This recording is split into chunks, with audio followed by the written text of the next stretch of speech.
Being a successful women, very inspiring lady. Numerology గురించి మీరు ఏం చెప్తారండి? ఎందుకంటే ఇంత సక్సెస్ చూసానని చెప్పేసి మీరు ప్రత్యక్ష సాక్షిగా చెప్తూ ఉన్నారు కదా. న్యూమరాలజీ గురించి మీరు ఏం చెప్తారు?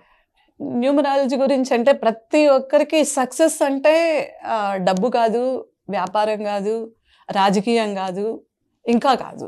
సక్సెస్ అంటే మనము ఉన్న స్థాయి నుంచి ఉన్నత స్థాయికి వెళ్ళేది సక్సెస్. దానికి మనం ఫస్ట్ మనల్ని మనం కరెక్ట్ చేసుకోవాలి. ఓకే, ఎవరో వచ్చి మనల్ని కలెక్ట్ చేయరు.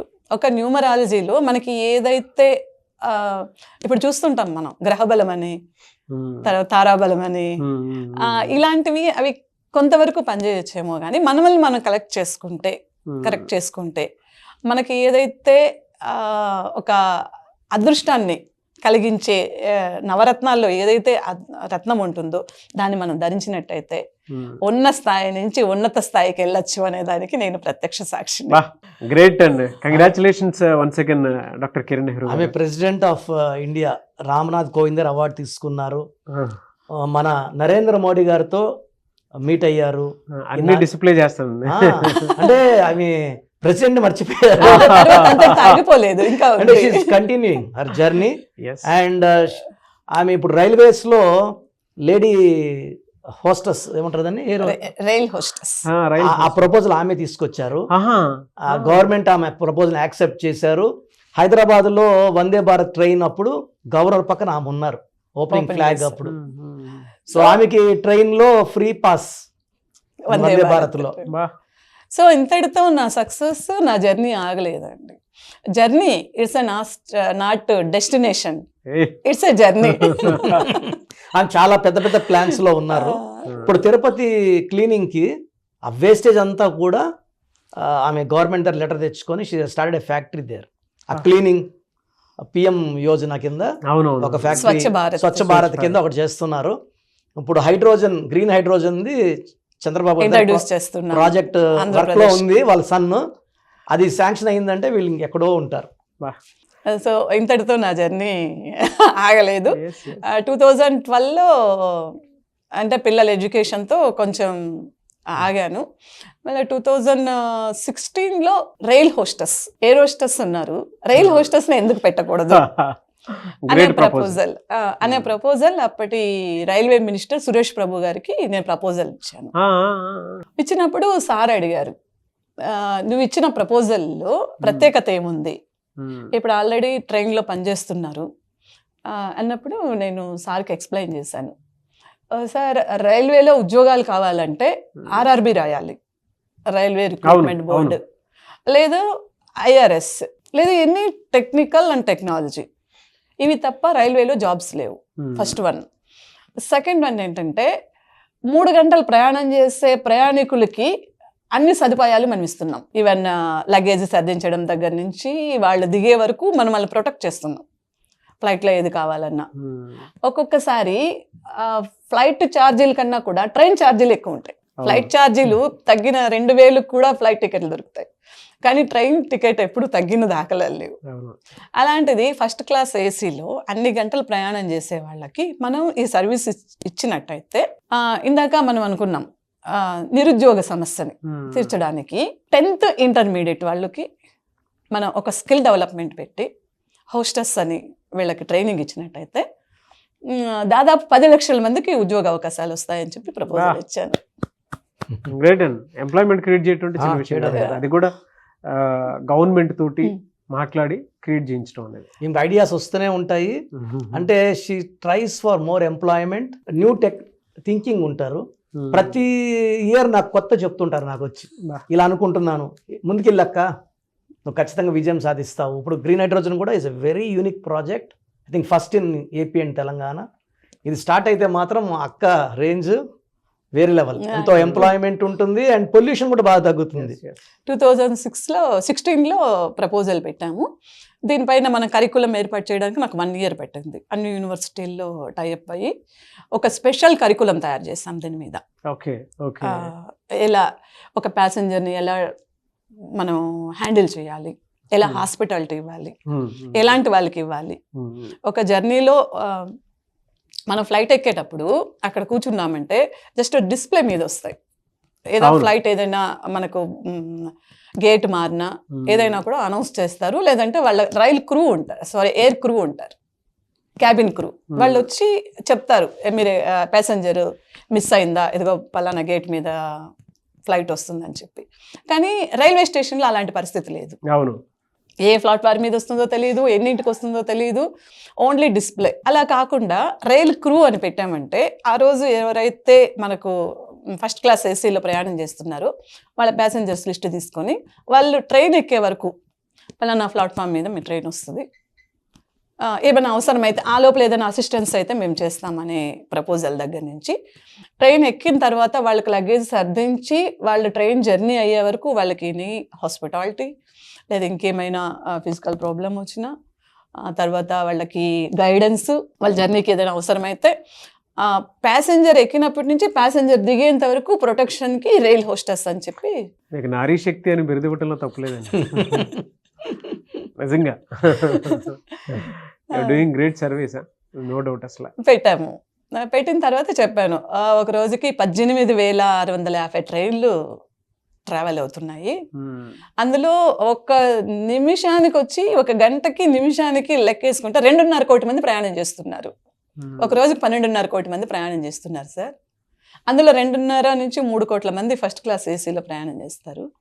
మనం 18,650 ట్రైన్లు, 10,000 ట్రైన్లు తీసుకున్నా, ట్రైన్కి 3 షిఫ్ట్లకు 100 మంది పెట్టినా 10 లక్షల మందికి మనం ఉద్యోగాలు ఇవ్వచ్చు అని ప్రపోజల్ పెట్టిన తర్వాత ఇంకా అది అప్రూవల్ అయింది.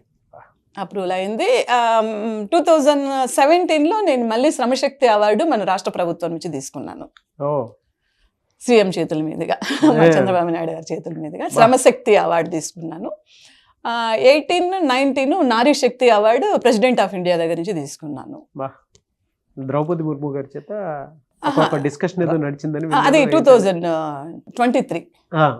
అది ఎలా అంటే ఎలా దొరికింది టైం అది మీకు? అదే చెప్తున్నాను, అదే చెప్పే కదా, ఇట్స్ ఏ జర్నీ, అంటే డెస్టినేషన్, ఇంకా డెస్టినేషన్ లేదండి, ఇట్స్ ఏ జర్నీ వెళ్తుంది. తర్వాత 19లో అవార్డు తీసుకున్నాను. అవార్డు తీసుకొని మేము అప్పటికి ప్రపోజల్ అంతా కంప్లీట్ చేసి 2020 మార్చ్ 22కి మేము లాంచ్ చేయాలనుకుని గవర్నర్ గారు విశ్వభూషణ్ గారితో మీట్ అయ్యి ఫ్లాగ్కి అన్నీ రెడీ చేసుకున్నాము. 2020 నాకు ఈజిప్ట్ ఉమెన్ ఎంపవర్మెంట్ నుంచి నాకు కాల్ వచ్చింది.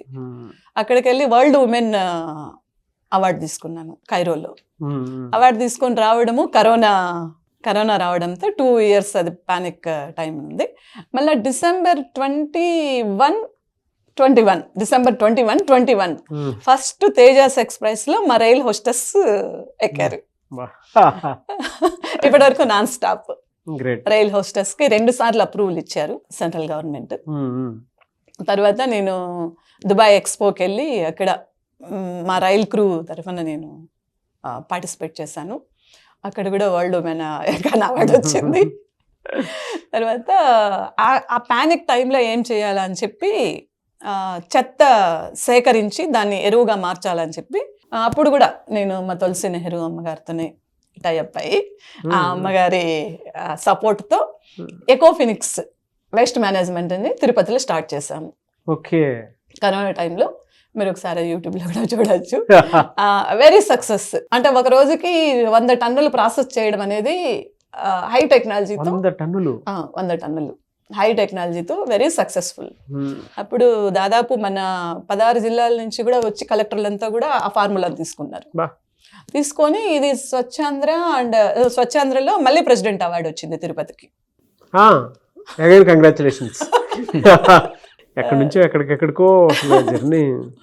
తర్వాత ఇది నాన్ వైలెన్స్ కింద London parliament Nelson Mandela award వచ్చింది. గ్రేట్. అయితే చిన్నపిల్లల పేర్లు పెట్టే విషయం దగ్గర నుంచి పెద్దవాళ్ళ వరకు మీ దగ్గర 2025లో ఏదైనా మంచి మార్పులు చేర్పులు చేసుకుందాం అనుకుంటున్న వాళ్ళు ఉన్నారు. ఎస్పెషల్లీ పిల్లలు అయితే డైరెక్ట్గా మీరు డాక్టర్ కిరణ్ నెహ్రూ గారి దగ్గరికి తీసుకొని రండి, చాలా మంచి నేమ్స్ సజెస్ట్ చేస్తారు. డేట్ ఆఫ్ బర్త్ ప్రకారం ఒక పాజిటివ్ నెంబర్తో, ఎంజిల్ నెంబర్తో ఉండేటువంటి పేర్లను మాత్రం సజెస్ట్ చేస్తారు. సో మీరు అప్రోచ్ అవ్వచ్చు, డైరెక్ట్గా మణికొండలోనే ఆఫీస్ ఉంటుంది. సార్, జనరల్గా అడుగుతున్నాను, రెగ్యులర్గా మిమ్మల్ని చిన్నపిల్లలు అయితే మీ దగ్గర అవును తీసుకుని వస్తారు. డైరెక్ట్. అవును, డైరెక్ట్ అపాయింట్మెంటే తీసుకుంటారు, మంచి నేమ్స్ ఇస్తారు. అవును నాన్న. మామూలుగా అయితే ఎలా అప్రోచ్ అవ్వాలి సార్? ఎక్కడెక్కడో ఉండేటువంటి వాళ్ళు ఉంటారు నాన్న దేశం చాలా మందికి న్యూమరాలజీ మీద అంటే వాళ్ళకి తెలుసు నెగిటివ్ ఉంది, కష్టపడుతున్నాం, ఇబ్బందులు వస్తున్నాయి. అలాంటి వాళ్ళు స్క్రీన్లో కనబడే నంబర్స్ కాల్ చేసి డైరెక్ట్ అపాయింట్మెంట్ తీసుకోవచ్చు, మనకుండా కలవచ్చు. కొంతమందికి ప్రజెంట్ బాగున్నాము, ఫ్యూచర్లో బాగుంటామా లేదా, ఏదైనా రాంగ్ నంబర్స్ ఉన్నాయి అంటే కొంతమంది 35 తర్వాత నెగిటివ్ స్టార్ట్ అవుతుంది. అలాంటి వాళ్ళు మీ పూర్తి పేరు, పిలిచే పేరు, డేట్ ఆఫ్ బర్త్ నేను ఇచ్చే వాట్సాప్ నంబర్స్ పెడితే మీ పేరులో ఫ్యూచర్లో ప్రాబ్లమ్స్ ఉంటాయా ఉండవా క్లియర్గా చెప్తాను. So me full name, calling name, date of birth నేను ఇచ్చే వాట్సాప్ నంబర్స్ రాసుకోండి. నా personal WhatsApp number 9121685513 9121685513. Second WhatsApp number 9133789199 9133789199. మీ వాట్సాప్స్ చెక్ చేశాక 24 అవర్స్లో మీకు రిప్లై ఇస్తాను. మీ పేరు బాగుంటే మీరు లక్కీ అండి. మీ లైఫ్ అంతా కూడా ఏ ఇయర్ అన్న పట్టిందల్లా బంగారం. మీ పేరులో రాంగ్ వైబ్రేషన్స్ ఉంటే అంటే 60% బాగున్నా బాగాలేదని చెప్తానండి. నాకు 90 పైన బాగుండాలి. ఎందుకంటే 60 ఇయర్స్ బతకడం, 60% బాగుండడం, 60 వద్దు. దేవుడు ఇచ్చినప్పుడు 100కి 100 తీసుకోవాలి. సో మీ పేరులో ఏ రాంగ్ ఉంది, ఆ రాంగ్ వల్ల మీ లైఫ్లో ఎలాంటి ఎఫెక్ట్స్ వస్తాయి కూడా క్లియర్గా వాయిస్ ఇస్తాను. సో మీకు ఇంట్రెస్ట్ ఉంటే నా అపాయింట్మెంట్ బుక్ చేసుకోండి. నా సైడ్ నుంచి మీకు 100% మీ పేరులో ఏంజల్ నంబర్స్ ఇచ్చి మీ లైఫ్ అంతా ప్రతిరోజు పండగలాగా ఉండేలాగా గైడ్ చేస్తాను. మాత్రం 100% నేను మీకు మాట ఇవ్వగలను. Yes. Anyways thank you so much doctor Kiran. Thank you నాన్న, థ్యాంక్ యూ. చూసారు కదండి వీడియో. ఈ వీడియోపై మీ అభిప్రాయాన్ని కామెంట్ బాక్స్లో పోస్ట్ చేయండి. అండ్ 2025లో కనుక మీ డేట్ ఆఫ్ బర్త్ ప్రకారం మీ లైఫ్ స్టైల్ ఏ విధంగా ఉంది అని ముందే తెలుసుకోవాలి అనుకున్నటువంటి వాళ్ళు వెంటనే స్క్రీన్ మీద కనిపిస్తున్న నెంబర్ సంప్రదించండి. చిన్నపిల్లల పేర్లు మాత్రం డైరెక్ట్గా అపాయింట్మెంట్ తీసుకొని మణికొండలో ఆఫీస్ ఉంటుంది, మీరు అక్కడికి కలవచ్చు. లేదు కొంతమంది డైరెక్ట్గా ఎవ్రీ సండే కలవాలి అనుకున్నా కూడా మీరు అక్కడికి వెళ్ళి అప్రోచ్ అవ్వచ్చు. అండ్ ఇంట్రెస్టెడ్ ఎవరైనా ఉన్నారు అని అంటే ఎక్కడి నుంచైనా సరే, ఈవెన్ ఫారెన్లో ఉన్నా సరే, స్క్రీన్ మీద కనిపిస్తున్న నెంబర్కి మీరు సంప్రదిస్తే సరిపోతుంది. ఈ వీడియో లైక్ చేయండి, షేర్ మాత్రం తప్పకుండా చేయండి. ఇలాంటి మరిన్ని వీడియోస్ కోసం మా ఛానల్ ఫాలో అవ్వండి. Thank you.